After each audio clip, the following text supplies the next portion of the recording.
Yo, Yo, what's up, Train, man? what's going on, boss? Shoot, nothing, man, nothing, man. Trying to get this stuff started off right. Trying to get this stuff started off right. First off, how are you? I'm great. I'm You great? chilling. I just got back home. About to make dinner and get these steaks going. So Ooh, yeah, some steaks. Oh shoot, my yeah. bad. Can a train be cooking, or is it you, or is it the lady? Cause No, it's me. you, it's I'm Chef Boyardee trained too. okay, Chef Boy, I train. Okay, that's a skill I wanna pick up. I wanna pick up. I only know how to cook what I like though. So that's my thing with cooking. I can make some tacos in like 20 different ways. Like, but like everything else, that's like I tacos and spaghetti. That's all I got. but Wait. but yeah, I'm go ahead and introduce you. If you guys do not know who this is, on the line I got right here is through Discord.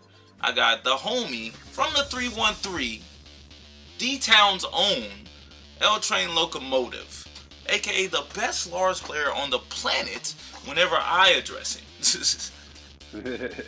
Oh shoot. But yeah, I'm glad you're doing all right, man. Are you? The weather, we kind of close, so we get Yeah. similar weather. How y'all doing up there? Cause this We week was finally, a little warmer. So a lot of this snow starting to finally melt, which I'm glad because I just yes. get tired of seeing it. I know the feeling. I got stuck Right. 4 times this week, man. We got 12 Man. inches on Tuesday, and I'm pretty sure y'all had it worse. But Yeah, man, yeah, we got it pretty bad. I was stressed going back and forth in my car. I got a shovel. I got a big old metal shovel in my trunk. Oh man, had the Yeah, shovel for it's the been lady wild. too. See, it's been wild. Indeed it has. But let's see. Let me go ahead and get into this interview. I'm not gonna try and take too much of your time. Just I don't know, be as free and as long-winded or short-winded as you like. So it's all on you, and you can feel free to fire any questions back on me. Now, here we go. Let's see. What is your actual introduction to fighting games, and why do you play them now? Ooh. Okay, so Mm-hmm. my tenure with fighting games started obviously when I was like a young boy. I was probably about like maybe 6, 7 years old at the time. Woo. And yeah, so This is yeah, so my first actual fighter, actually Mortal Kombat. hey, That was okay. like that was my first introduction to fight games, and I was like I had older cousins and I got older siblings, and Mm-hmm. we would all sit around and play, and they would wonder how I would figure out stuff so fast. Like I started figuring out special moves and putting them, and then spamming as they call it. Yeah, They're like, yeah. man, Quit spamming. he's cheating, this, that, and the third. So and it pretty much became a love from there. Then shortly after that, I played Street Fighter, and then of course my main love of fighting games, Tekken, came after that. So Yeah. Tekken was the third fighting game I came across. But the reason why I got into Tekken is because my original main character was just Law. Mm-hmm. My father and me growing up, we loved watching martial arts movies. Yeah, So Bruce we watched Lee and the classics. so we were watching nothing but like Bruce Lee, Steven Seagal, Jackie Ooh, Chan, okay. Jet Li, Chuck Norris. Like we literally would watch all of that. And I remember seeing Tekken for the first time, and I said, "Hey, that's Bruce Lee in the game." Right. So it's like It's the so it's closest like iteration for sure. yeah. Because Fei Long, he looked like it, but he don't move like Bruce can. I tell people all the time that the most accurate representation of Bruce Lee is Tekken. Like Mm. from the move set to the sound effects, Yeah, even over like Jan all Lee though. that. You know? Yeah, over Jan Lee in my opinion. Ooh, okay. Because and the reason why I say that is it's like the Tekken team does a good job of researching cultures and styles, and they try to implement whatever factor is best they can. Because, like I said, even with the addition of Leroy, putting a Wing Chun character into a fighting game, Right. that style, from what I remember, just thinking about, has never really been in a fighting game for real. Yeah, And nah, some people say, well, it ain't 100% Wing Chun. I'm like, it has enough Wing Chun to really make it distinct from every other character in the game. Right, because there's some other characters that you may think that does something similar to Wing Chun, like maybe who is that, like Fang and Leo specifically. They have a confusing martial art that a lot of people they don't. No one knows the actual names. Well, I know. I think Leo does Baikwan. Yeah. I believe Leo does Baikwan and then Fang is Kenpo. Yeah, Fang does Chinese Kenpo, but some people will confuse one of those styles with Wing Chun, and I'm like, no, it's like no, not at all. But yeah, so that's really, but to go back to what we was talking about, that's what originally got me into Tekken was that. But I've been enjoying it since then. Like I said, I've been playing since the series started, so I've literally touched and played every iteration. Nice. So some of the struggles that these new players didn't have to deal with, like Tekken 1, jumping like 50 feet in the air, and all that type of stuff. Like, y'all didn't have to go through that. Yeah, I played myself. I played 1, 2, and 3 on my PlayStation 1. My introduction was MK. It was MK as well. MK and then Tekken. I had never played a Street Fighter game. My first Street Fighter game was Street Fighter EX. So 3D series. Yeah. So, but Tekken was, I played 1, 2, and 3, and then my parents didn't give me a PlayStation 2. So I actually didn't play Tekken until Tekken 6. Or whatever. PlayStation 3 at that point. Yeah. So I skipped iterations. And actually, I had it on 360 because I was like, oh, Tekken. I used to play this on Tekken 3 with Horong. I remember that. XXXXX. Like.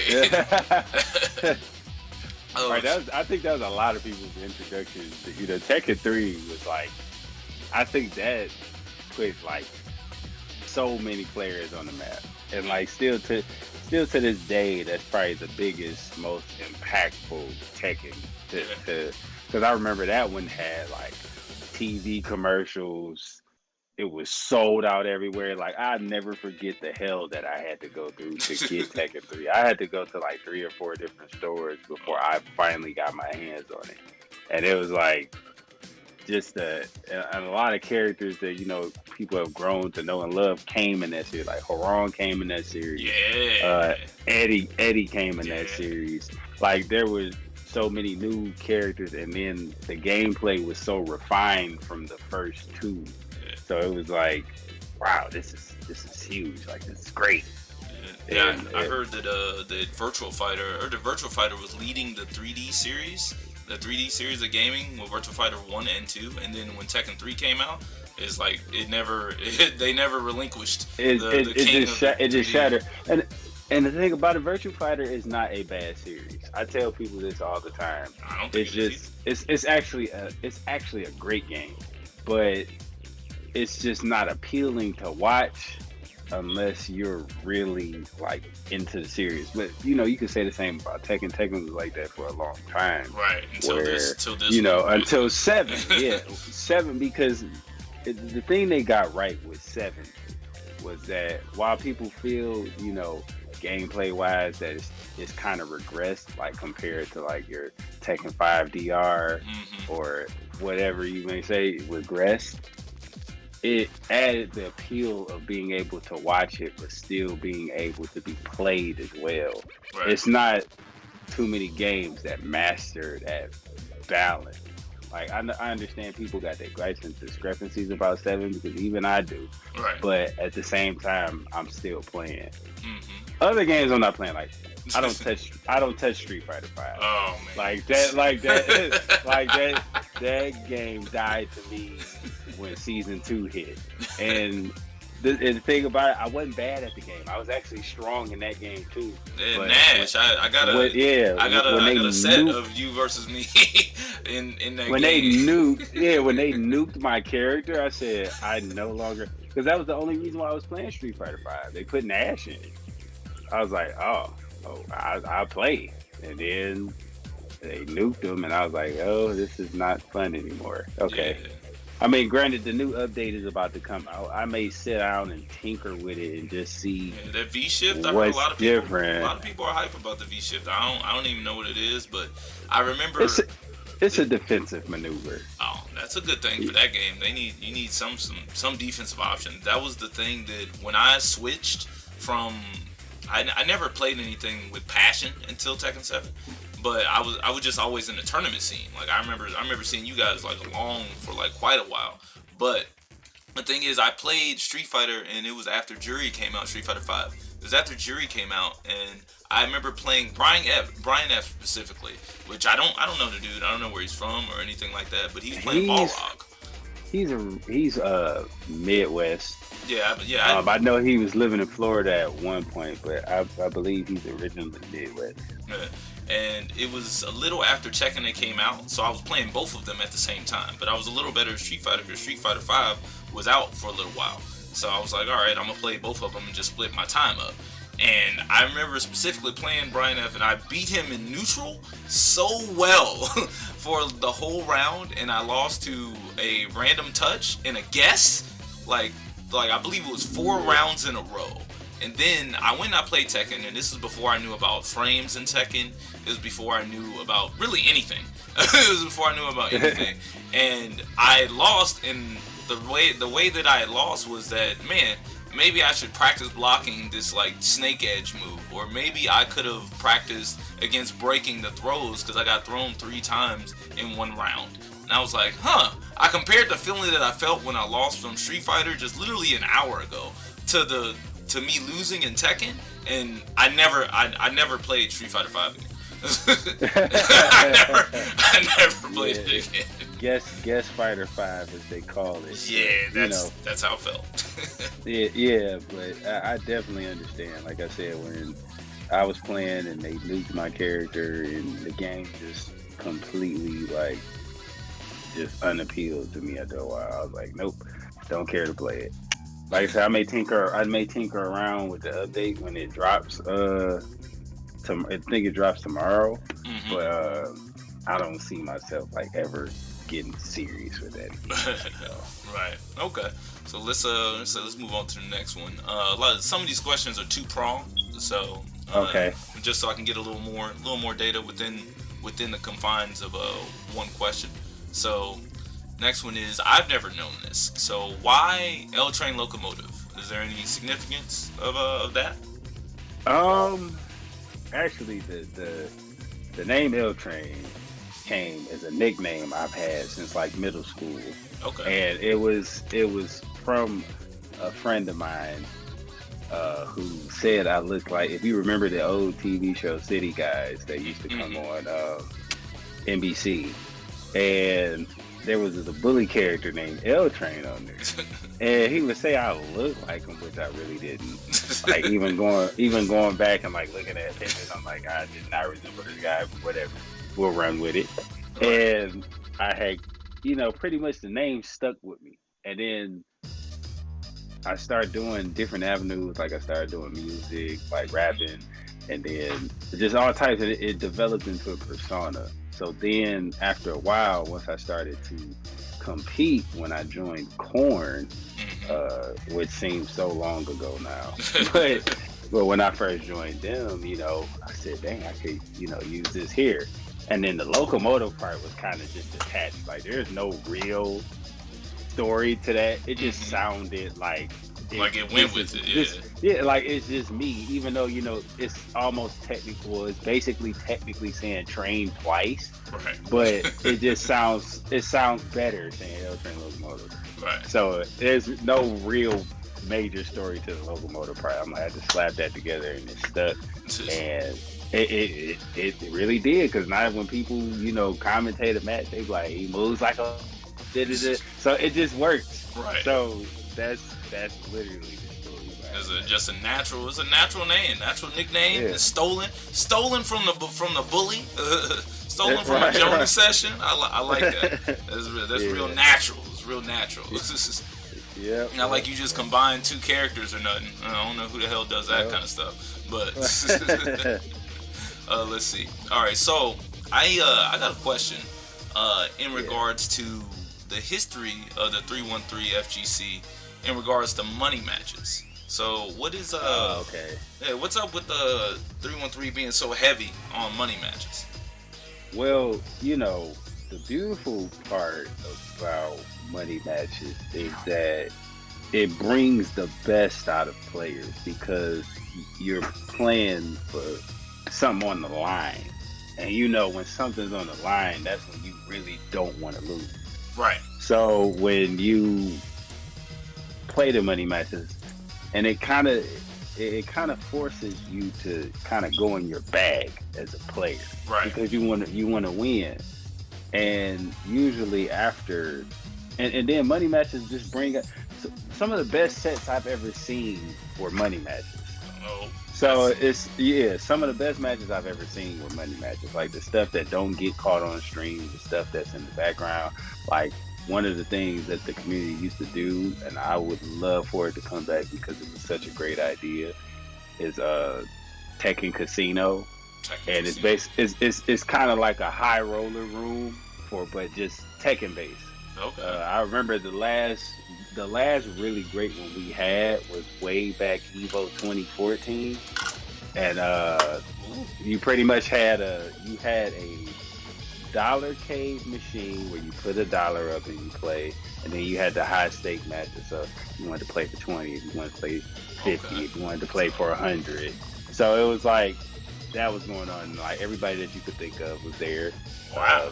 That, myself, and we even had Harada in the suite. Harada. Yeah, we even had that. Yeah, that's why this I would never forget this Evo because it was just that real. He in there taking shots and stuff. Like it was so much fun. Like I never forget that Evo.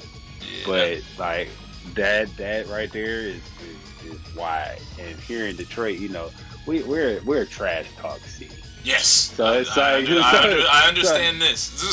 For so sure. it's like we're trash like us, St. Louis, Atlanta. Like we're probably the 3 biggest trash talking like areas when it comes to I feel like Ohio is. Or maybe I've just been there too much. So they like the little brother, They seem like it. They definitely seem like it. Shout out to everybody there, Comatose, right? Paula Sheena, homie Matt, all the whole 9, everybody there. Right. Shout out to them. But if you think of trash talk in the Midwest, you definitely think St. Louis and for sure here. Detroit, yeah. So Chicago do too. Chicago, Chicago too, and I would throw Chicago in there. That's what happened with That's what happened with with Linux. That's oh man, no, we're not gonna do nothing like that. No, oh man, I already know what you're referring to. My God, I ain't either, but I saw it. Yeah. Oh, we all saw it. Oh man. I still can't believe it, but we all saw it. We shout out to the young dog. Yeah.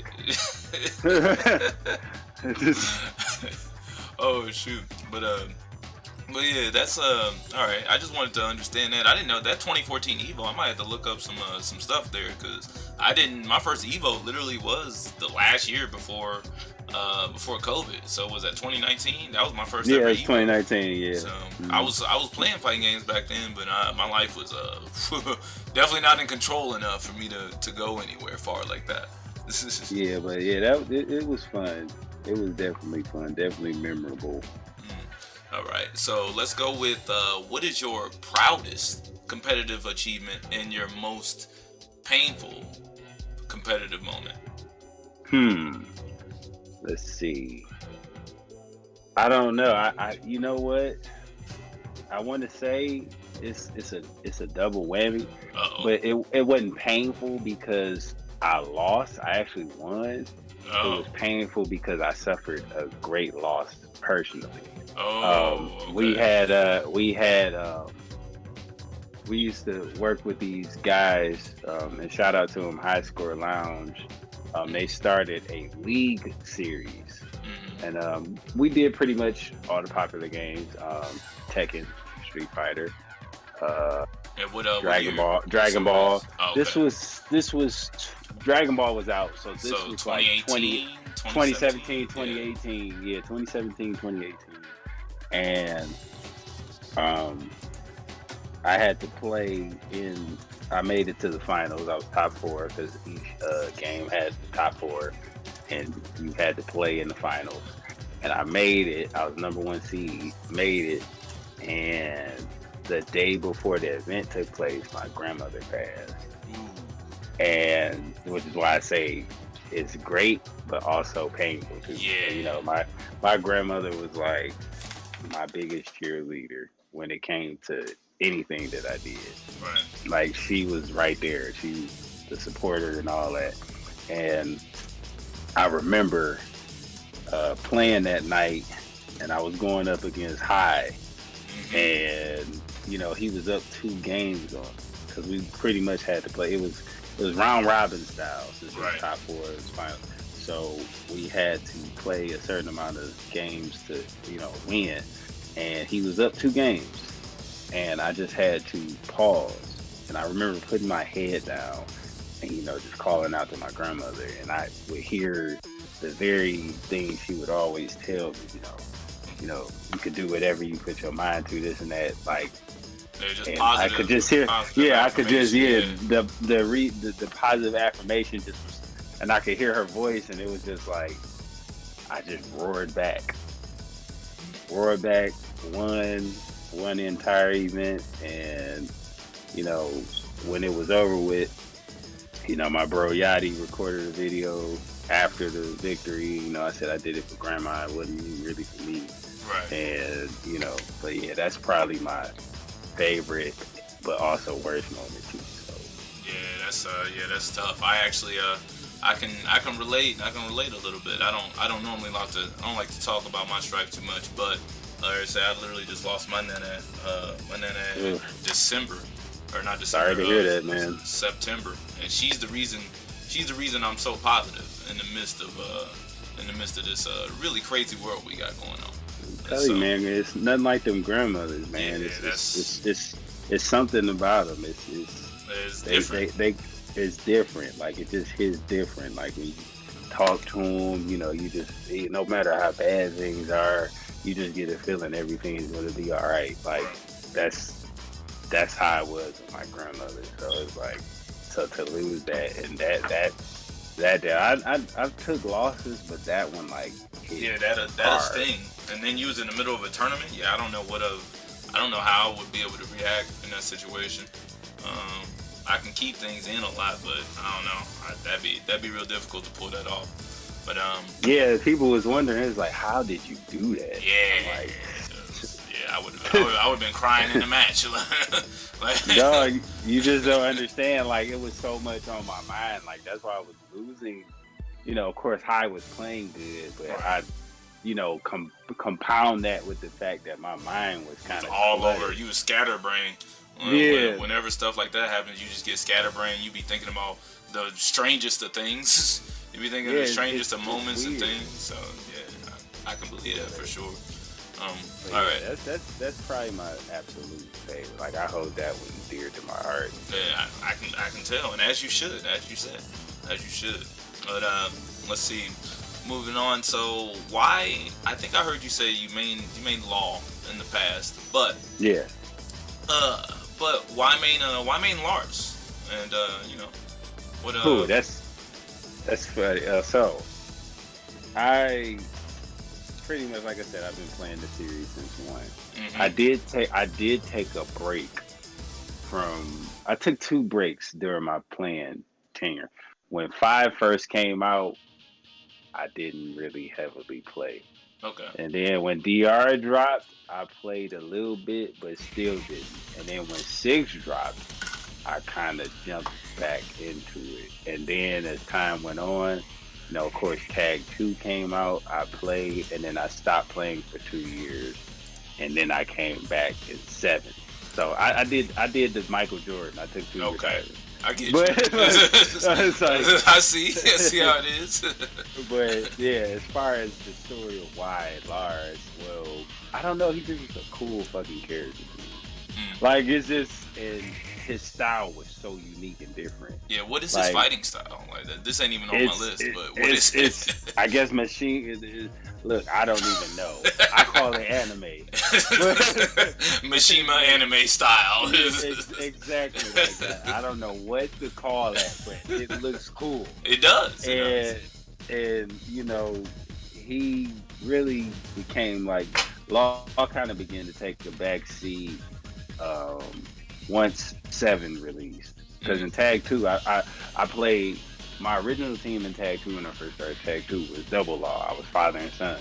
Okay. And then I swapped out Forrest and put in Lars, and it just felt like a better fit. And then like Lars just seemed to mesh with almost everybody in the game due to just some of the moves he had. Yeah, and that team, I think it was that team was strong. What was that? That forward 1-2-1. Oh yeah, forward. Yeah. I think it was that string in particular that they gave him, was like one of the best wall carry strings.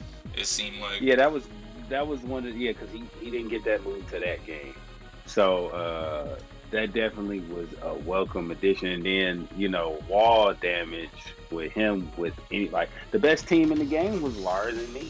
That team was just filth. Say Lars and Lars and Nina. You put them two together, like I said, me and Rodney, we said if we ever did like a tag 2 fair play tournament, we on teams. He picking Nina, I'm picking Lars. I'm a Orville and tag out, and that's gonna be the end of the fight. The fight is over with. What? Cause she just Wall Riser won you to death or something? What made that team so disgustingly good is they complemented each other so well, and then if you got launched, you were damn near dying. Yeah. Because if you got the instant butterfly down, there's almost no limit to the carry. Like you're getting cross country if you get launched, and there's nothing you can do about it. Then when you get to the wall, she gonna ivory cutter you into the tag assault into and Lars. Then bring in Lars, and then Lars to do 1+2 cancel. When you do the first hit cancel, I really missed that move. I wish he had that in 7. I don't even know what 1+2 is. It was a double spin. Like it'd be like you do the first punch and then the second one would hit after that. But you had the option to cancel that if you hold back. So the combo that you would do with this team is of course, you would launch with like you do Arc Blast or Orbital or whatever the case may be, and then tag in you do about at least 5 flapping butterflies, and then on the final one would send you to the wall with the whole complete stream, and then once you get to the wall, ivory cutter, tag assault, bring in Lars, 1+2, hold back to cancel, and then forward for 1-2-1, and then up 3. Yeah, it was. That team was disgusting. That is pretty. That's pretty. It sounds nasty. That is something. I'm kind of glad that I never played Tag 2. Looking back on some of the stuff, bruh, I would be upset because I think Eddie Christie back 1-4 was a nasty counter hit in that game. We're not gonna talk about that. That man. And back one had such good crushing in Tag 2. That move crushed. It was silly. It was silly. Yeah, yes indeed. That's kind of crazy. But staying on topic, what's the state of season 4 Lars right now? What's the good and the bad and ugly for Lars right now? I tell people this all the time. This is the strongest he's been in 7. But he still suffers from some of the same problems he's been had, like his tracking being so bad. and him being easy to step. Now they did address some things. I do like the new while standing 2-1 counter hit change. Like that was huge in my opinion. He said, "Yeah, Because that right there. Yeah, I got hit by it, and I was like, oh, I yeah, didn't even know. I didn't know this was a yeah, thing." and and a lot of people like to Press after that. press after that. So that was a great buff. Like when I saw that, I kind of And it's already a delayable as well, I believe. So well, yeah, when you hit and land the hit. Now the true buff would be if you could counter hit confirm that, but I think it'd be too good. But that was a welcome buff. The new, let me see, what else did they do? Of course, the new pretzel kick, as everybody calls it, the new 3+4 out of silent entry. I definitely like that move, and to me, him getting that kind of turned him back into his old self when it comes to combos because yeah, he's what talking made about the new string that's like it's safe the on. I wish it Hurricane wasn't safe Axle, on yeah, block. It's called Hurricane, and it's got a cool name. Yeah, Hurricane. Bro, Yeah, shoot that Hurricane move. Axle. Yep, Hurricane Axle.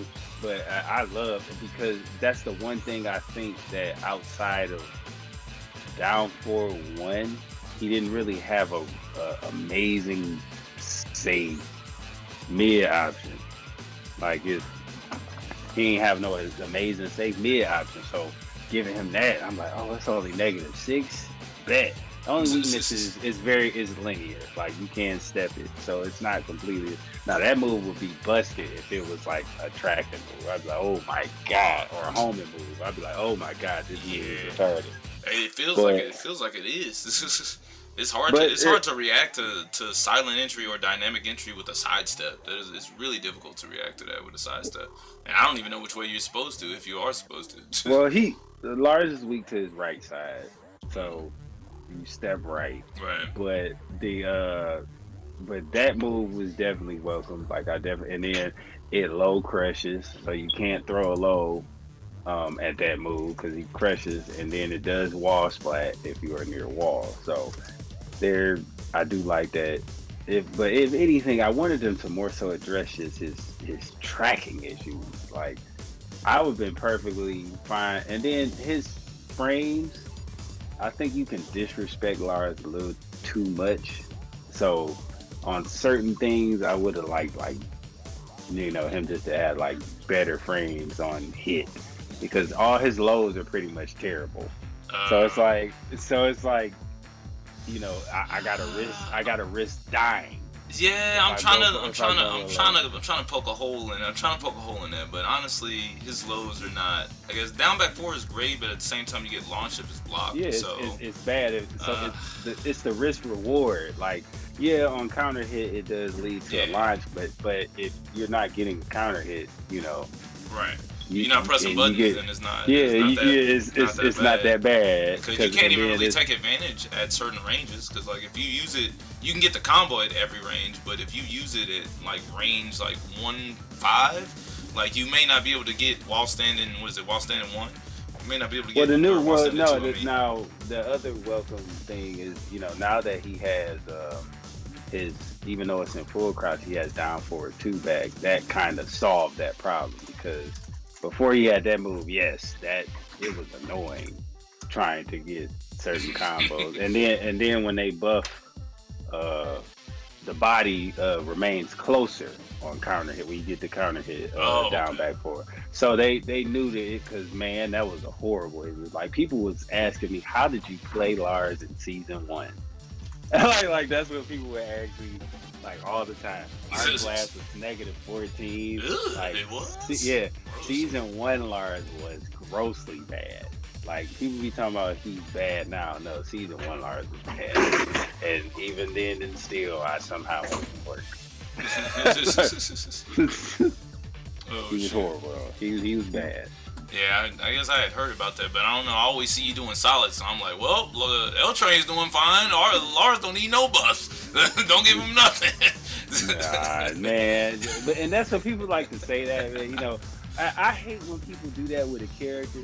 I'm like, no, the reason why said player makes said character work is because they're a specialist. Right. Like, no one's gonna do what you do with your character. Like, and that's when you know you're truly a specialist. Like, I had, every like specialist I can think of, and they're amazing with their character.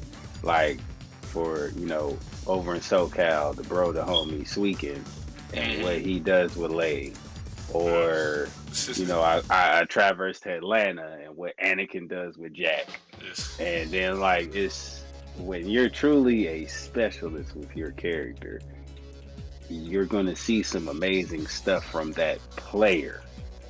Like it's more of a player thing because what people have to realize about Tekken, once you climb the skill ladder and reach higher levels of competition, matchups, yes, they will always exist and be a thing, but the player versus player factor is bigger Right. once you hit Once you higher get higher, levels yeah, because that's something I definitely noticed that like I was getting cheesed out by character stuff in my first year, and then after my first year, I started to get the hang of most of the characters, and I was like, it was a player thing. I was like, oh, this guy spaces a lot, or this person likes to rush me down, and stuff like that. I started learning stuff about that.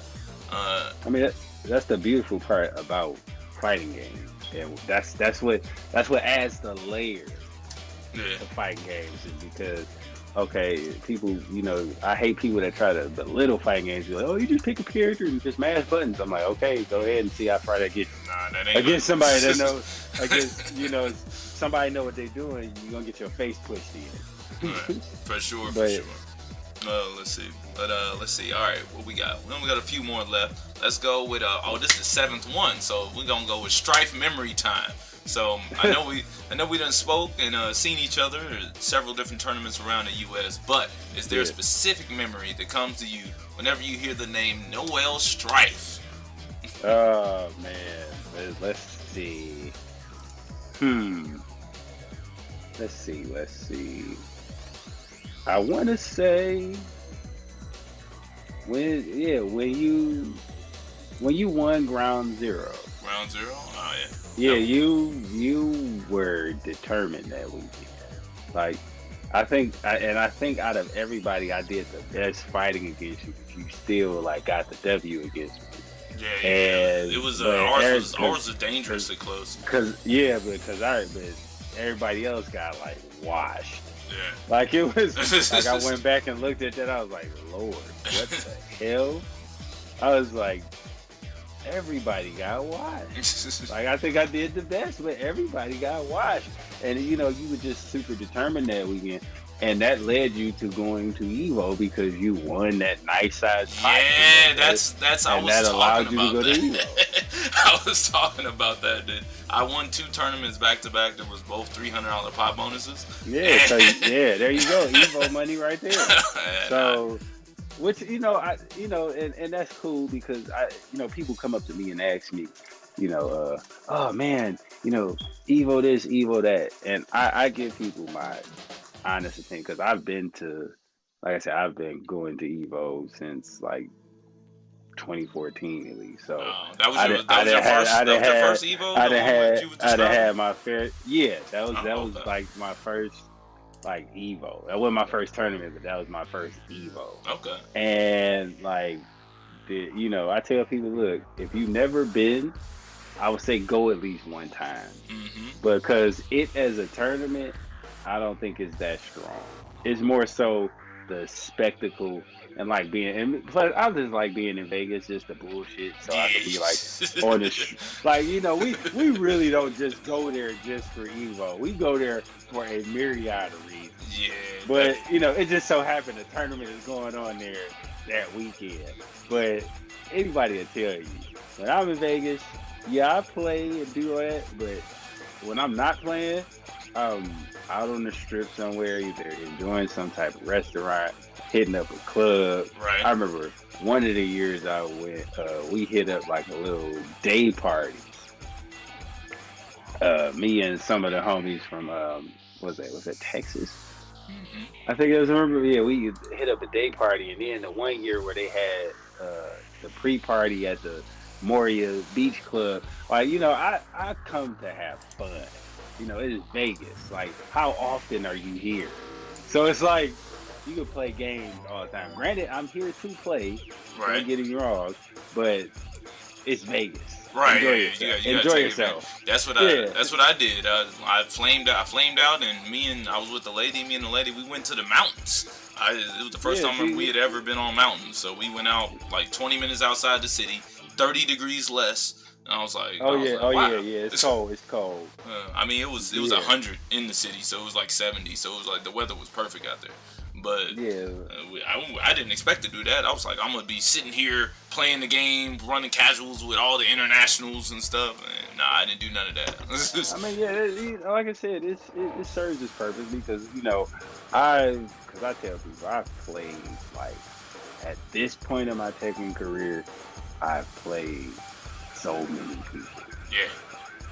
Like people are like, oh, you play this? I'm like, look, I played them all. I said I played me. I played JDCR. I played all of these players at this point. And it's like, if you're new, never been to Evo, I say go one time at least, just to see how it feels, be part of the spectacle. But if I had to say what's my favorite and best tournament as far as the quality of tournament, is hands down Combo Breaker. Oh, okay. It's like hands down. Like shout outs to Rick and his wife, his wife Caitlin. Yeah, Rick and his wife Caitlin. They put on a hell of an event. They're dedicated. The whole time I see them, they're as busy and like Rick is such a clean cut, real dude. Like he could be running around doing a million things, and I could see him and chop it up with him right then and there, and then he goes back to what he's doing. So it's like, to have a figure like that, and then of course part of my region or our region, Midwest, right. And to like pretty much have the premier event, in my opinion, to me, Combo Breaker superseded Evo as a tournament. Maybe not as a spectacle yet. Yeah, definitely not as a spectacle, but I definitely feel like the last years of Combo Breaker, the tournament was definitely better. Dog, it was so much hype. That's by far probably my favorite Combo Breaker because the hype, and it wasn't even just Tekken. It was every game. With you talking about talking about 2019, the last one? Yeah, the very last before all this, COVID. One with knee bop my ass. Hit. Got you. hey, look, a lot happened that week. And then that very next day, Rickster landed a super on knee, and it just blew everybody away. So it was an eventful weekend. Yeah. But that was probably my favorite tournament of that year because it was so much hype. And it wasn't just like I said, it was for every game. Right, Dragon Ball was hot at the time. Street Fighter every game was hyped to watch. Like it's hard to capture that all at once like that. And then the crazy part is, but I will say this: Tekken was the hypest, right? Because even everybody, like, cause Tekken was on the main stage. And besides, you had, I believe, Mortal Kombat, and they started watching Tekken. That's how I knew, oh, this is real right here. And then when everybody did the spirit hands in there for Anakin when he was fighting me, I was like, yeah, you can't recreate this. Like, this is legitimate hype. Like, that definitely was my favorite tournament that year. Oh, shoot. But, let's see. All right, let's move on. Let's see. I know you know that the phrase best player is really subjective. It's a real subjective phrase because everybody has their own opinion, right? But I know that you're also aware that there's a lot of people that call you the best Lars player, and I often say your name with a phrase, and it's Lars Ltrain, the best Lars on the planet. Like that's just how I normally say your name. Yeah, what? Where do you feel you fit in like the pantheon of competitive Lars players? You know what? To be a buck about that, I never really, I just play, and I let the people talk decide. for me. Because you don't be watching other Lars players and be like, oh yeah, I definitely watch. I watch Dojin. All my fellow large people. You know, Dojin, Big Majin, Buff Lars, Conflict. I watch everybody. You know, because I have a mind state where you can learn from every player, and like even though I may be like at least here in America for sure like considered that large, but I watch everybody, and like if I see something even small, I could like I could maybe I could try that, maybe I could do that, but that's being a student of the game. Right. So it's you have to have that mentality if you really want to break plateaus and reach different levels.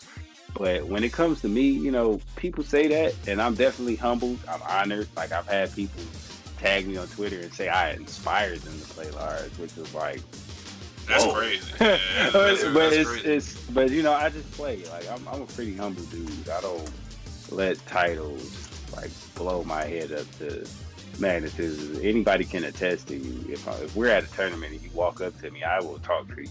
Right. No matter big or small, as anybody in FGC, whether you have little stature or a whole bunch of stature, I talk to everybody because at the same time, we're all there to enjoy the same thing, right? Fighting games. Yeah, we all there basically loving fighting games, and people may like other people more than others, or there may be players that are more notable, but at the same time, we all people, and we all here. We all do the same. We do the same thing. We all sit down, plug that controller up, plug that stick up, or the cheat box, aka hitbox. It's the battle board around here. It's battle the board. we sit down for the battle. We gladiators. We sit down to fight. Yeah, no, shoot. Yeah, I wonder how you felt about that. I was pretty sure you were gonna go with it. That was a super humble response, though. I was like, I'll see if I can get trained to get a little narcissistic. It's I'm realistic. Like, there are times you feel yourself, but I don't know. I guess again, attesting to my grandmother, like she really pushed to like make me a grounded individual. Like my upbringing is why I'm a humble individual. Like okay. I came from a humble beginning. So, it's when you come from a humble beginning, it's kind of hard to, turn the switch on to arrogance because it's not even your thing. Yeah, it conflicts. It conflicts with your backdrop, like my upbringing. Like it just. Now, of course, I'm confident, for sure, but I never really was a person to like super have my nose in the air, like ever. Right. Okay. Like anybody will tell you that they met me, like, yeah, that's a stand-up dude, this, that, and the third. Like, and to me, when people talk for you, that's a bigger statement than you could ever say. Because, like, case in point, like, Larry, Majin, he says that to me. He said, the best Lars. Like, Majin made a video. That's what really helped, like, my recent spike in popularity too, when he made that video and posted it. That video, you cooked him in it too. That helped too. Shout outs to Majin. But he posted that video had like over 100K views.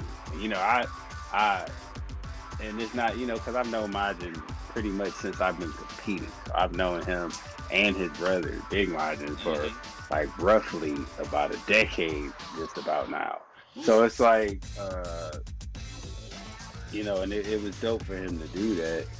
And like I said, shout outs to the entire Tennessee FGC, them definitely the homies.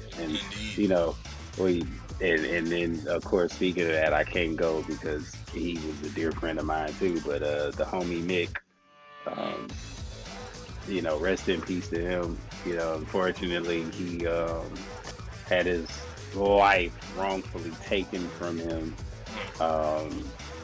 Just around, I think they said Valentine's. Just recently, a week ago. That's why I don't know if you've seen everybody on Twitter talking about it. Yeah, I think I seen some RIPs from Kentucky people. He was one of the greatest Soul Calibur players I've ever seen. Oh wow! And he was respected like to that level. He's an Evo champion. Like he was literally that guy, and he taught Majin Tekken. Oh wow! So So okay. so Majin is the player. Part of why he's the player that he is because of Mick. So and Wow. like I said, Mick, if you would have ever got a chance to meet him, he was such a stand up dude. And like he showed love. He definitely Did you rocked with say us here in Vic or Detroit. Mick? No, Like, Mick, okay, Mick. Okay, I'm Mick. gonna say I Yeah, know who yeah, Vic Mick. is. But yeah, like he was such a stand up dude, and like he showed love. Like every time I came down to Tennessee for Kit, or if I seen him at final round or wherever tournament I seen him at, we chop it up. He was my drinking buddy too. Like we'll be watching finals and we'll be sipping cognac or whatever the case may be. Right. But like, so yeah, I was definitely hurt when I found that out. But rest in peace to him. Yes, Like I indeed. said, if y'all can send condolences to his family, the Tennessee fighting game community. They definitely lost a great Yeah. one with him. Yeah, definitely. Rest in peace. Rest in peace. Yeesh. It sucks that people are leaving so early. Ugh.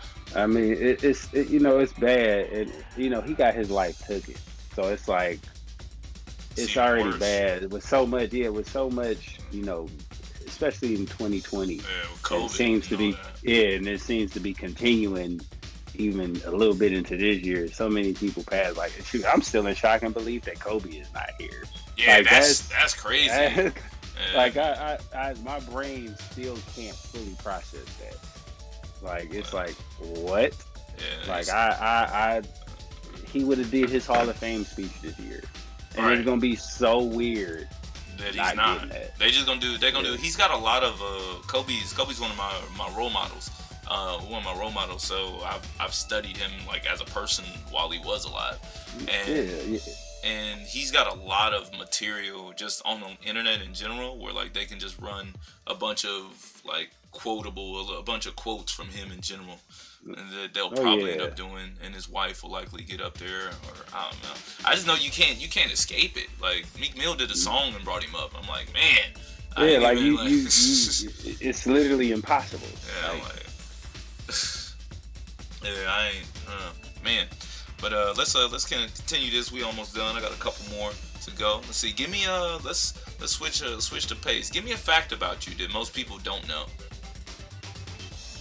fact about me. Hmm. Fact about me. Okay, let's see. Fun fact about me. Um.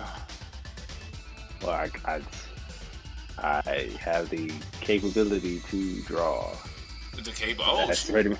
So yes. that's like that actually was, and again tracing back to my grandmother, she was the one that discovered the ability.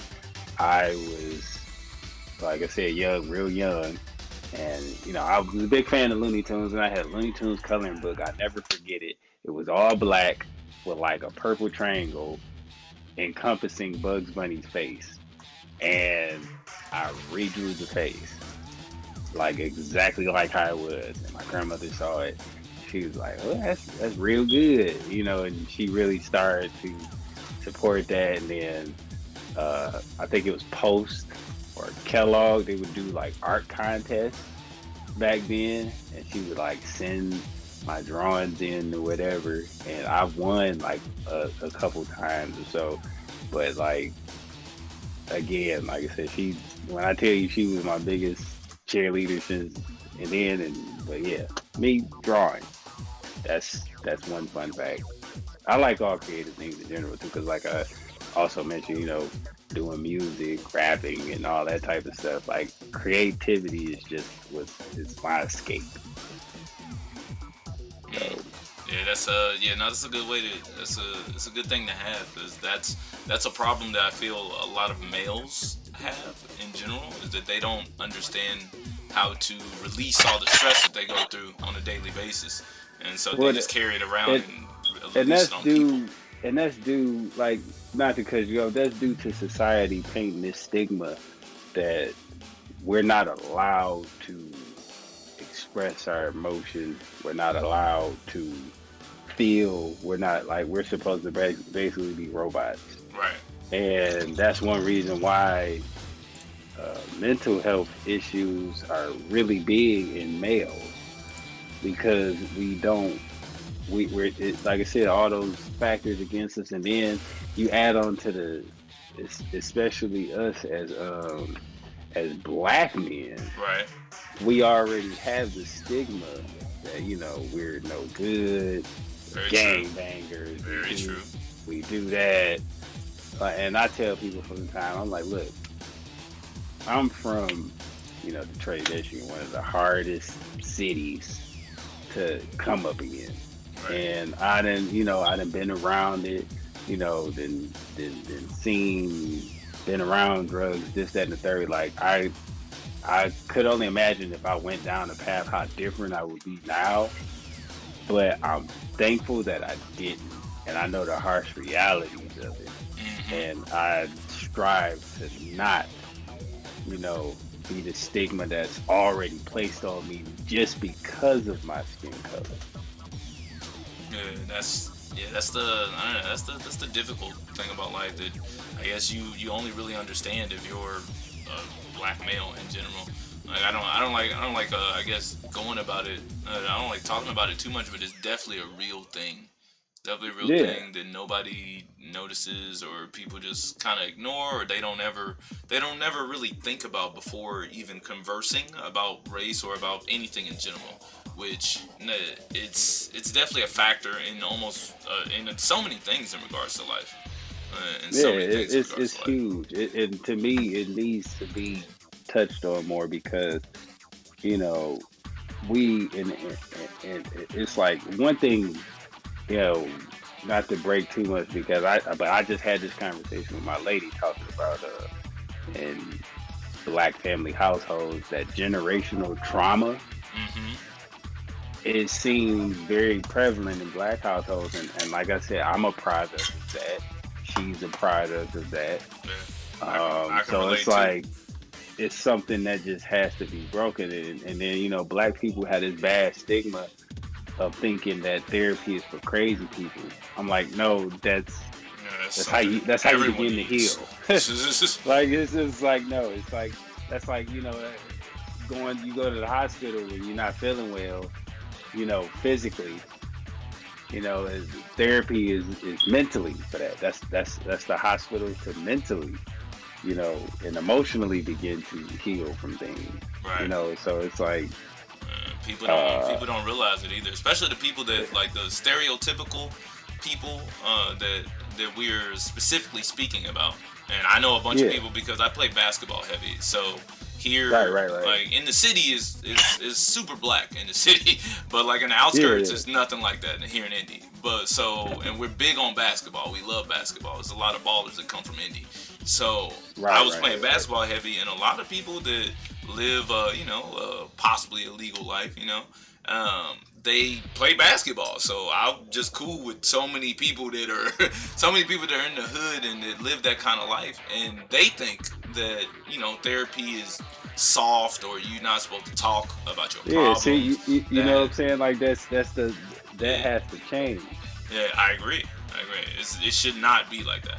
But that is how a lot of those guys think, and I don't understand how to tackle that issue. I just know that whenever I talk to any dude that's still in that mind frame now, I just let him know. I was like, yo, if you need somebody to talk to, homie, like about anything, I got you, bro. I mean, yeah, like Stress is a MF. Like this to, is to start change, you got to begin to invoke it. It starts one step at a time. right. Like that's why I'm pretty much the same way. Like, yo, hit me up if you need to, chop it up this, that, and the third. I mean, I'm pretty much the same way, and that's just needs to be a thing, especially among like men, Yeah. because like I said, we are looked at as to be emotionless, Right. which is impossible. Yeah. Like As a human, I'm like it's not I'm like we it's not a I'm like thing.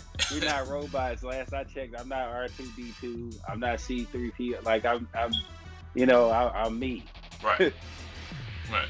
So, all right. Let's see. Let's go. It's the last question. So, last but not Okay. least, if you could give advice for newer players that that are just entering the fighting game community or Tekken or anything, Hmm. or if you could go back on the same coin and give yourself advice when you were first starting competitively, what would be advice that you would give?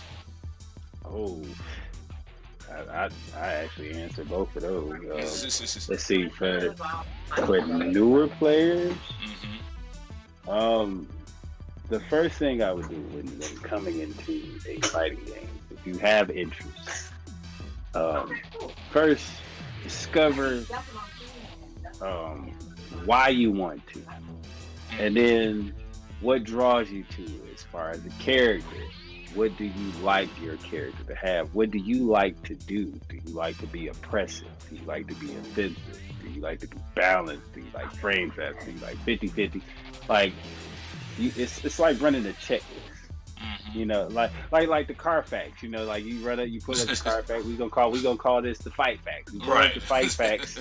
You pull up the fight facts, and then you go down the checklist. And then after doing that, you then start up the game, dive into the cast, go to that list and see what character really like appeals to you the most.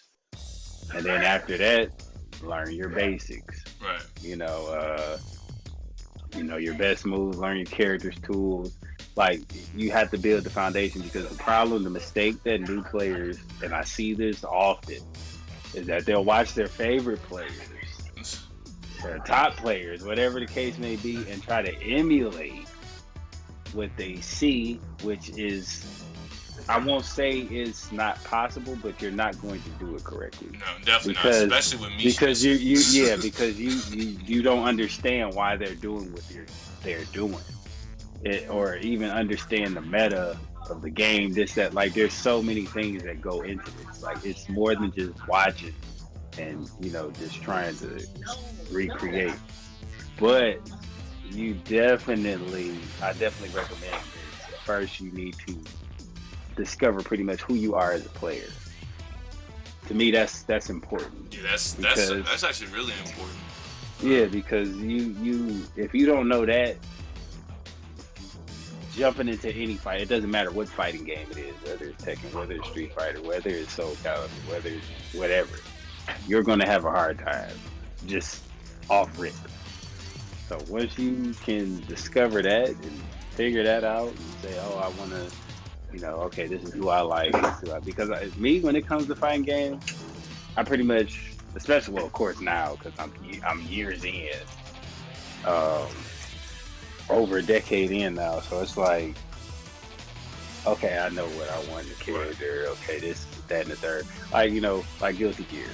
I pretty much have an interest for the new Vampire Samurai. Nago Reed. Yeah, I pretty much have an interest for him, and I've been watching Kizzy K stream the beta, and that's who he's been messing with.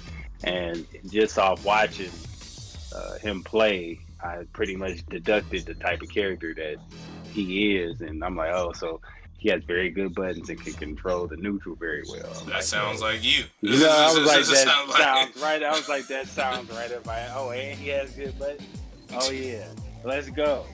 So it's like, but yeah, to new players, and if I had to go back into time to my older self when I first started, I would tell myself to learn the basics, because I was what we like to call here in Detroit, hood good.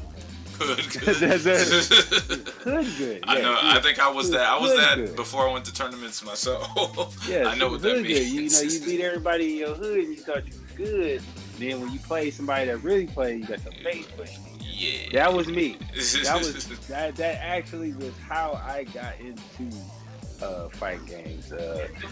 My teacher, my friend, the guy who taught me Tekken, Adonis the God, or in his younger years, he was known as Ali Vegas. He pretty much, played a money match. I lost $60 very fast. Oof, 60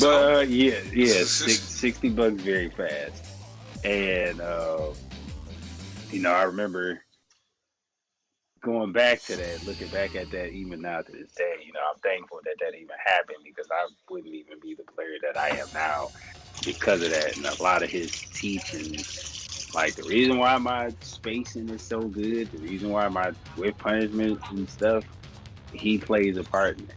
Like his mind, he's very analytical. Like he's good at breaking something down, and I mean to the minuscule point and making it understandable. And that helped me a lot. And that's another thing that I suggest to new players: find you a mentor, Yes. find you Yes. a coach mentor, find you somebody that can really help you on your journey starting out, help because guide your that's growth. yes, you need that, in my honest opinion, because that makes all of the difference. Yeah. Like that's why, shout out to High starting, the Tekken school that he started, and on the lobbies and helping out players and allowing them to play each other. Like to me, it was great when he started that.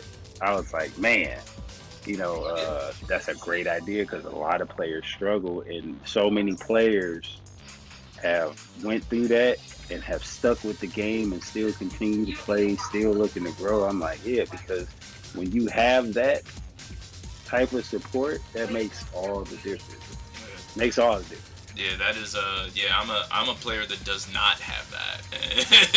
I'm a player that does not have that, and as someone that does not, I understand how important and how effective it could be to have a teacher, because I basically learned by I would play. I have sets. I just went through this last week at our get together. We have a gathering here in Indy on Fridays where me, Spreader, and me, Spreader, Oni, and a few others meet up every Friday. Shout out to them. Yeah, shout out to them. And I went through my PlayStation hard drive. I have 120 gigs of replays. Wow. I have 120 gigs of replays. All of me getting my ass whooped. And that was a lot of footage. Yes, I have you playing Law. I have you playing Lars back when we was in red ranks, bro. Like I have Glaciating was on a 60 game winning streak. I ran into him. I ran into Shadow 20Z using Paul. Like I got some real old footage, and all of it is me getting my ass whooped, because my motto was that I'm gonna play you to 2. If you beat me to 2, I'm playing you to 10, and I'm hitting the share button and I'm watching it the next day. I did that for 2 years. See, the thing is with you, you may have not had a per se mentor or teacher, but you had the student of the game attitude, which is the attitude you need to have even with a teacher. Because one thing, you can't teach a hard-headed person anything. Yeah. Like they're going to continue to stumble and fall because you're not a student of the game. You think you know it all. You're not going to listen to advice, and like that's the thing. You have the heart and determination to still pull it off.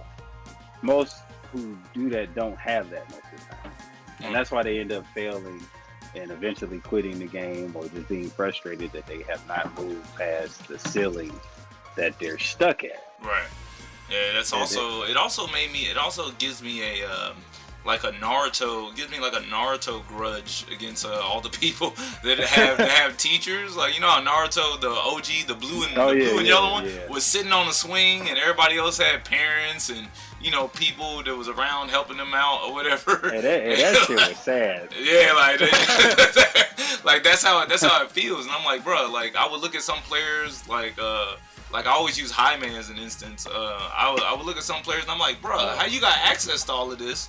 And I can beat you. Like, I don't understand. If I got access to these legends, essentially legends or veterans or whatever you want to call the random people you know what?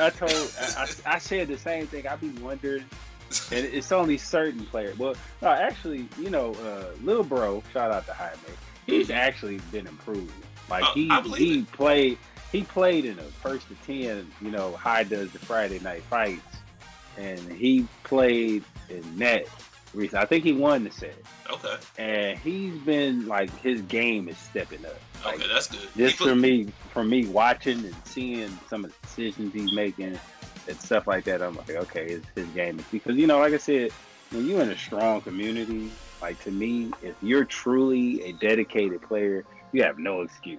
Yeah, that's how I Like I feel. told That's myself, how I like I feel. I'm said, like, if you in Atlanta and I beat you, like I played oh Chop. my I god, I played tell you, Chop in the first of 7, and I posted it to YouTube. And like, yo, first, Speed hold Kicks on, is from there. first off, No first way, off, Jose. Do you have first off, I excuses? watched that, and my god, you dismantled that man. And me and Rodney was watching that, and we were in utter like shock. I was like, oh my god, this is really this is getting bad. Like we was watching the whole time, and then when we saw that final score, I was like, ooh, you got tap dance on. Now the one thing about Chop though, he definitely gonna want to run that. Oh, I know that. Oh, I know. I'm aware. I'm anticipating that. I hope it's offline too. Cause like you, he does not like a law. Yeah. And it's like so, and he definitely will come back roaring. Like I think, because that's the one thing about Chop that makes Chop strong. Chop is really good with the mental game. If I had to describe a close player that reminds me of Chop, like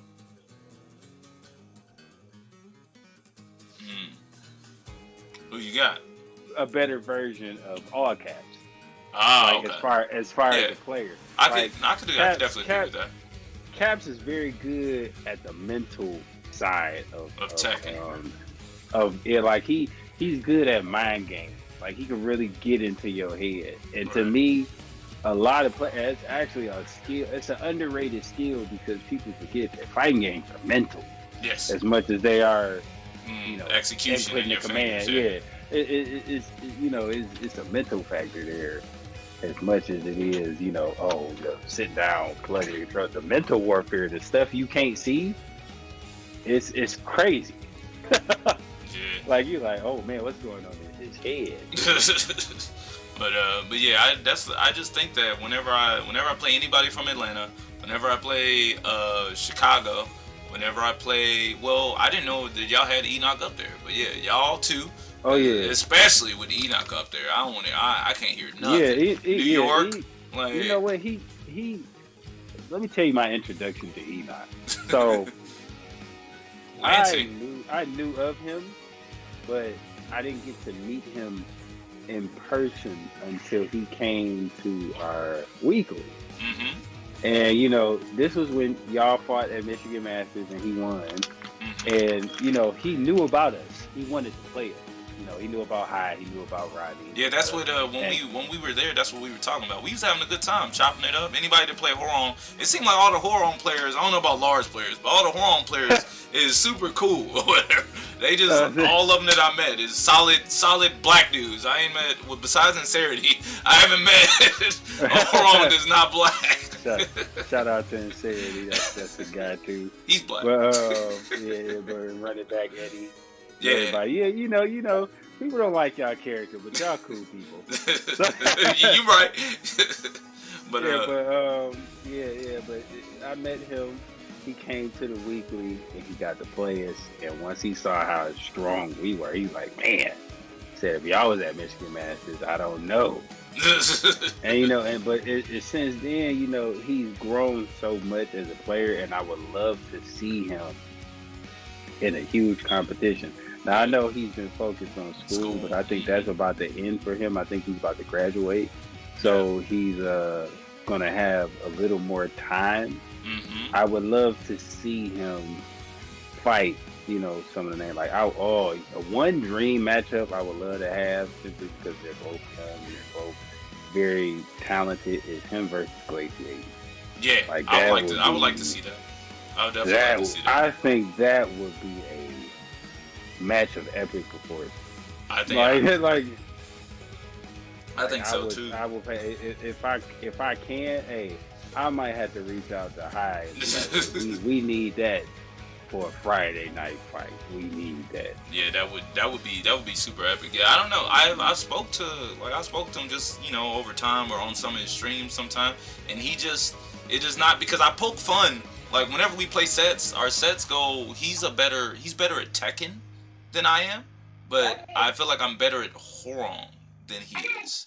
I mean, yeah, I So understand. It's the character specialist thing. yeah, Like yeah, yeah. somebody Like could I be a could better tell. player, I could but definitely tell that he's better. He's better at Tekken. So sometimes our sets get real ridiculously bad. Like I think he's got like a 15-3, 27.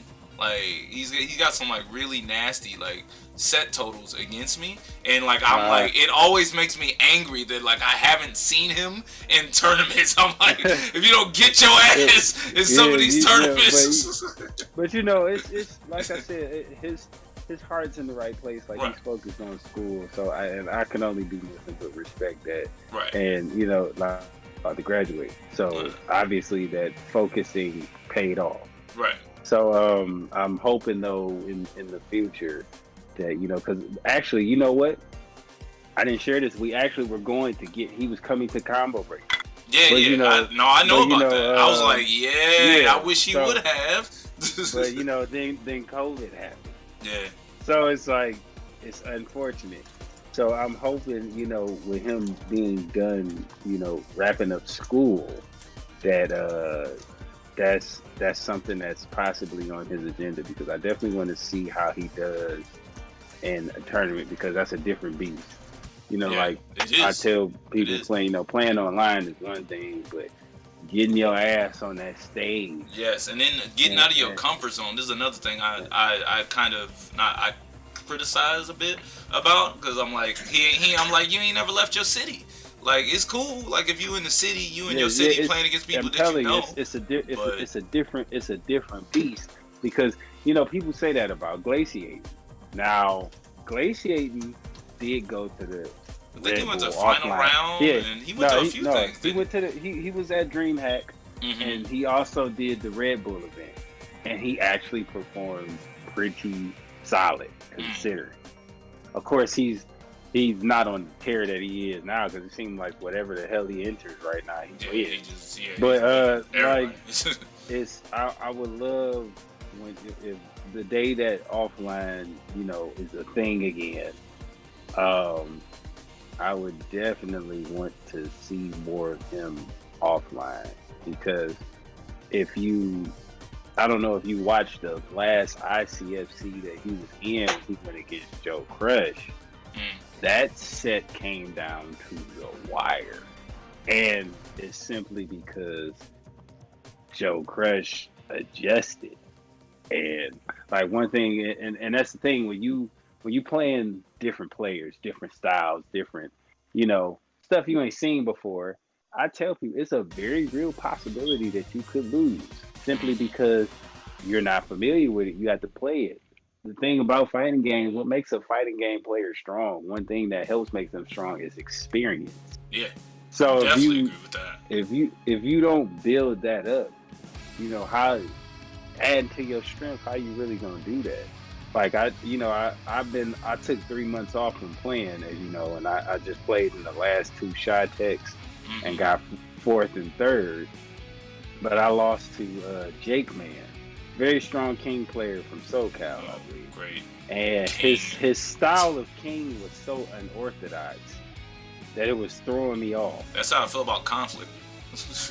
Like it was throwing me off, so I was like, and that was the first time I ever played him too. Mm. So I kind of already was like, this could go either way because I've never played this dude. Like I know of him Right. and know that he's a strong player, but I've never personally went against him. And now that I know, I definitely want to play him again. So but yeah, I would love certain players when offline becomes a thing again, which is looking like next year. Yeah, next year or late this year. Yeah, I know I'm or gonna be there. or the end, yeah, or the end. Oh, if it's the end of this year, I'm definitely going somewhere. Shit, because I'm tired. I'm tired of online. I ain't gonna even hold you. Yeah, I mean they made it. They did make it better. That improvement is probably the best thing they've ever done in this game. But Yeah, like, they did, but now it seems like since they've been patching it, they've been messing it up. Because like when Season 4 first dropped, the connection felt the max. I was like, finally. I was like, this is playable. I was like, bet, and then it just deteriorated. And I can't say connection because I have gigabyte internet. Okay. So I have a very strong connection.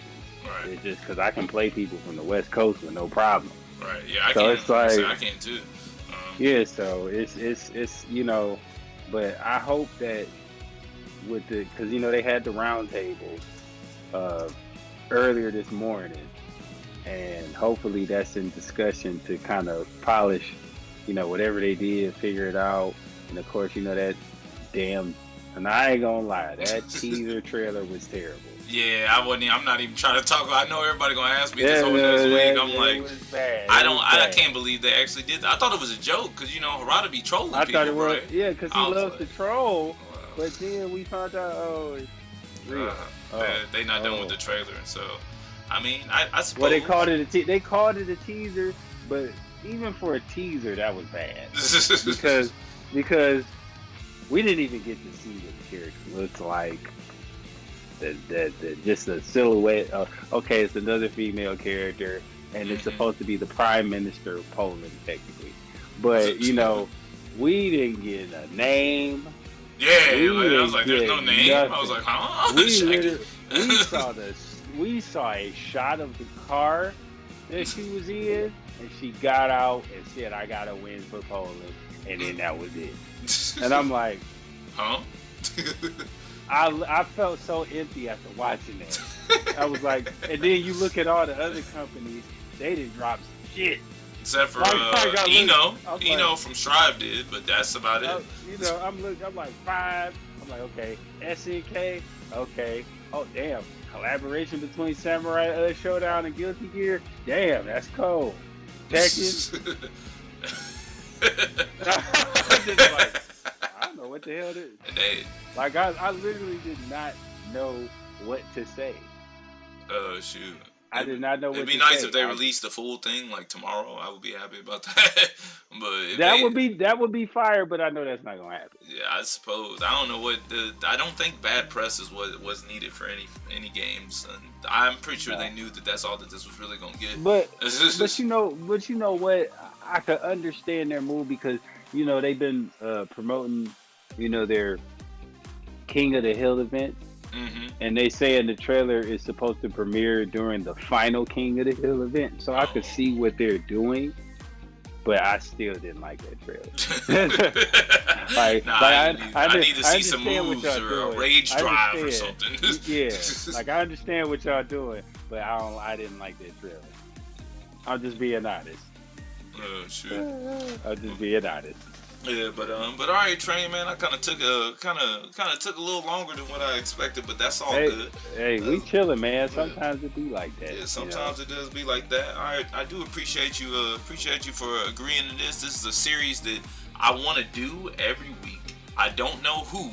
I just thought that I was like, if I gotta do it, I gotta start with Train. You my favorite. You've been my favorite player in the scene in the Midwest since the Genesis. I definitely appreciate that. So like you've been my favorite friend in the scene, and meeting you, you're super cool. Like you never with no type of toxic energy or no type of negative stuff. Like you just a real cool individual. So I figured this would be the perfect person to start with. Now I don't want to aim for the super duper high top tier people. I want to aim for the people that are around my range and a little above. So like, I mean, the thing is, a lot of those guys, depending on if they're busy or not, right, they don't mind doing stuff like this. Like, I would definitely, because my homie Alex Malone or Shasuita, who runs the Proven event and stuff here, he's he has his podcast, and he interviewed Cuddle. Oh yeah, and okay. She agreed to it, so it's like it's just more so. Yeah, she Hollywood. The thing, she's not even really like that. Like that's that's literally like my little sister. And like I met her. She's cool. Just that I know that she's busy and she working and she on her grind with the stream thing. But this is her thing. But if you tell her and like give her enough of a heads up. She would definitely do it. So, like I have no doubt in my mind about that. So yeah, I just kind of I think I want to get the dark horses is what I believe I want. I want the dark horses of the tournaments, the people that are solid character specialists like Phi DX, the Noctis player. Man, he been on a tear. Yeah, Him he as of recently he's been is tearing it up. has Tay been entering these tournaments? Tay the law player. Oh, talking about Dante? Yeah, has he been no, he's actually been kind of quiet. Yeah, I'm gonna have to hit him up. I hit him up about once a week for sets, just so I can, get a humble check. But I can get a humble check. Yeah, I hit him up, and he just like, I be like, you trying? I be like, games? He be like, yeah, send invite every time. I'm like, oh, I bet. Yeah, and that's how he is too. Like he's always down to play. Like So, I've probably known Tay for a nice little stint, like since back in at least Tag 2. And that's how he is. And I remember, we both was kind of checking on each other at Evo. The last one we had, 2019, how each other was doing. We both was putting in work at the time. But yeah, Tay's cool. Yeah, so I just want to aim that, and also I feel like this is an idea that no one I believe is doing, and I understand that the top players they get pressed, like Cuddle and Majin and stuff like they get pressed, but like there's so many dark horses in Tekken that will be able to win any tournament, like Joe Crush or Joe Crush, Dante, Yeah, Phi. I would definitely, as far as Joe Crush, I would definitely. Because we don't really know him. Right. So it's like, we know he's a great player. But we don't really know him. So that would be one interview I would be interested in. So, yeah, and that's what I want to aim for. It's, I don't know, it's kind of a random idea, but no one really knows about the Tekken players, really, outside of, like, a couple of them. They just know that, Ltrain plays Lars, and he's from the 313. Like, that's what we know. That's pretty much it. So, what's crazy, to seeing that you had this idea. My new series that I'm starting is somewhat similar. It's called On the Tracks. I've been piecing it and building it together behind the scenes. It's been a process, but I'm getting closer to the point where I'm ready to green light it. Okay. But it's pretty much. We have, special guest player. The only difference is, difference in my series is that we will, interview real quick. Then me and said player will play a set, and then I will give like viewers an opportunity to play said player and get advice. It's gonna be like I like that. Almost like a it talk show. It sounds similar, but not really at all. Not really at all. Yeah, that's what I'm saying. Because I didn't get on with it. I don't want the train stress today. I'm like, the interview part is probably the only similarity. Yeah. The interview part, the only similarity, but the whole, mentioning, because I'm as much as I want to, to know who said player is. I also want to give players a chance to see said player play and get their opportunity to play through, because that's one thing I feel that is not out there enough, is that players don't have access to these strong names, these big names that they like to watch. Yeah. So, coming to that, I hope it's a gateway to be able to play said players. They just won't be the top guys, because like you, I know I'm pretty locked into the community, so I know who's who. Like I said, you brought up Phi DX, and like I said, he been tearing it up, and me and him are pretty cool. I watch his streams, support his stream, he supports mine, so I definitely wouldn't mind doing that with him too. I just gotta reach out to him. Right. But yeah, that's pretty much my next little series I got coming up. Okay. I'm nearing the green light point. I'm not at green light yet, but that's coming. And my thing is just John and I just organize this randomly, and I'm just gonna keep it going as much as I can and try and get these dark horses out here, because honestly I'm curious. Like, 'cause I don't know everything about everybody, so I just want to know. This is a big community too, so it's like It's a lot of killers. A lot of a lot of people players you don't up. know about. Like Yeah. what what is Victim, bruh? This dude, I think he's from. Is he from Michigan or Detroit? You talking about Victim of Ritual? Yeah. Or who? Yeah, no, Victim he's Maryland. That's shout out to him. Oh, right. That in my opinion, him. Yeah. Best Nina in the country. What better than your sparring partner and training partner? Oh, Rodney even tell you that. Oh, Victim. No, I don't no, like the that. thing is, but here's what Rodney says. He says, Victim has more offline tourney experience now and been out there more. So he, respectfully, he knows that he can shoot. Yeah, a lot of people know what D Towns is capable of. Right. So it's like that's more so him paying his respect. And then, like I said, Victim is cool. Shoot. But all right, Train. I'm gonna go ahead and hit this disconnect or whatever. Thank you for the interview. And if you ever want to run sets, or if your interview series starting soon, me. If I'm around, we on. I say we play. Yeah, hit me up. I'm answering. If I'm busy, I'll let you know. We'll get together on another time. We'll figure it out. Right. Yeah, I appreciate it, man. And you have yourself a good evening, man. Get to making that steak. Oh, that's what I'm doing now. Trust me, that's about to be consumed momentarily. Oh shoot, Chef Boyardee. Oh, for sure. But all right, man. Thanks. Player of the week, Ltrain, y'all. All right, buddy. I catch you. See you, man.